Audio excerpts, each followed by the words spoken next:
మనకన్నా పెద్దోళ్ళుంటే అది మనకు చాలా అడ్వాంటేజ్. ఏ సమస్య వచ్చినా వాళ్ళు ఖచ్చితంగా మనకు అండగా నిలబడతారు, సలహా ఇస్తారు.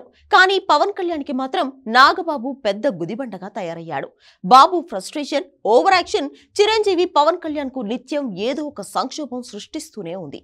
వయసుకు తగ్గట్లు మెచ్యూరిటీ రాకపోవడంతో నాగబాబు చేసే పనులు పవన్ కళ్యాణ్ చిరంజీవికి ఇంట్లోనూ వీధిలోనూ తలనొప్పులు తెచ్చిపెడుతున్నాయి.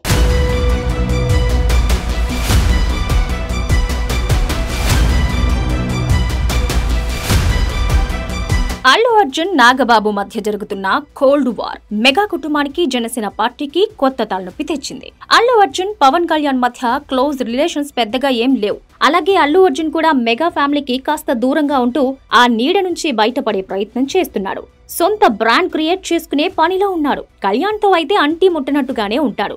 ఎన్నికల సందర్భంగా తన మిత్రుడు వైసీపీ ఎమ్మెల్యే అభ్యర్థి శిల్పారవికి మద్దతుగా నంద్యాలలో ప్రచారం చేశాడు బన్నీ. చిరంజీవి కుటుంబం మొత్తం పవన్ కోసం పిఠాపురం వెళ్లి ప్రచారం చేస్తే అల్లు అర్జున్ మాత్రం జనసేనకు ప్రత్యర్థి అయిన వైసీపీ అభ్యర్థి కోసం నంద్యాల వెళ్లి ప్రచారం చేశాడు. పైగా తనకు ఏ పార్టీతోనూ సంబంధం లేదని, ఇండైరెక్ట్ గా జనసేనతో కూడా ఏ సంబంధం లేదని చెప్పకనే చెప్పేశాడు. దీనిపై నాగబాబు వదిలిన పగవాడు మనవాడు ట్వీట్ పెద్ద రచ్చకే దారితీసింది. అల్లు అర్జున్ ఫ్యాన్స్ సోషల్ మీడియాలో నాగబాబుని నానా యాగి చేశారు. ఈ దెబ్బకు నాగబాబు ట్విట్టర్ నుంచి తప్పుకున్నాడు కూడా. ఈ సందర్భంగా నాగబాబుకి చిరంజీవి చీవాట్లు వేసినట్లు, అన్నదమ్ములిద్దరూ మాటామాట అనుకున్నట్లు ఓ వదంతి కూడా నడుస్తోంది. నాగబాబు వ్యవహారం చివరకు రెండు కుటుంబాల మధ్య పెద్ద విభేదాలకు దారితీసేట్టే కనిపిస్తోంది. నిజానికి నాగబాబుతో ఇలాంటి తలనొప్పులు పవన్ కళ్యాణ్ చిరంజీవికి కొత్తేం కాదు. 2019 ఎన్నికల సమయంలో జనసేన ఒంటరిగా పోటీ చేస్తూ ఉంటే నాగబాబు చేసిన ఓవర్ యాక్షన్ అంతా ఇంతా కాదు. టీడీపీకి వ్యతిరేకంగా ట్వీట్లు పెడుతూ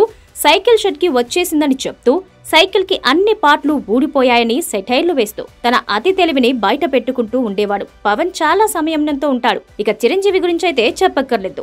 ఎలాంటి వారితో అయినా మర్యాద ఇచ్చి మాట్లాడతారు. నాగబాబు మాత్రం తన స్థాయికి మించి పరిధి దాటి ఓవర్ యాక్షన్ చేస్తూ ఉంటాడు. 2019లో తనకు గెలిచే శక్తి లేకపోయినా నర్సాపురం ఎంపీగా టికెట్ ఇస్తావా చస్తావా అని పవన్ ని బెదిరించి మరీ పోటీ చేసి దారుణంగా ఓడిపోయాడు. కుటుంబ సభ్యుల్ని పార్టీకి దూరంగా ఉంచుతానని చెప్పుకునే పవన్ నాగబాబు ఒత్తిడితో తప్పనిసరిగా పార్టీలో పొజిషన్ ఇవ్వాల్సి వచ్చింది. ఈసారి కూడా అనకాపల్లి ఎంపీగా పోటీ చేస్తానని కూర్చున్నాడు. ఎన్నికలకు 6 నెలల ముందే అక్కడికి వెళ్లి హడావిడి మొదలు పెట్టాడు. అనకాపల్లి చుట్టుపక్కల 1 స్కాములు కూడా చేశాడని జనం మాట్లాడుకున్నారు. మొత్తానికి కూటమి పొత్తుల్లో నాగబాబుకు అనకాపల్లి సీటు దక్కలేదు.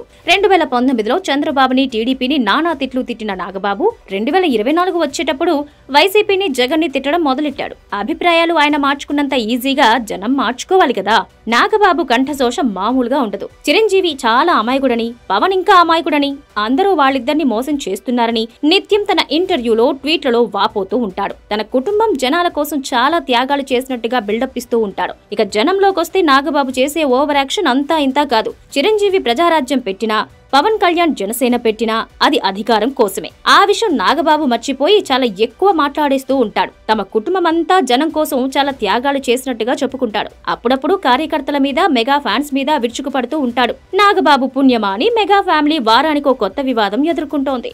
ఇప్పుడు కొత్తగా సొంత ఇంట్లోనే అగ్గిరాజేశాడు నాగబాబు. అన్నని, తమ్ముడిని చూసైనా ఓపిక, సహనం మనిషికి ఎంత అవసరమో నాగబాబు నేర్చుకోలేదు. దాని పుణ్యమే మెగా కుటుంబానికి నిత్యం ఏదో ఒక వివాదం.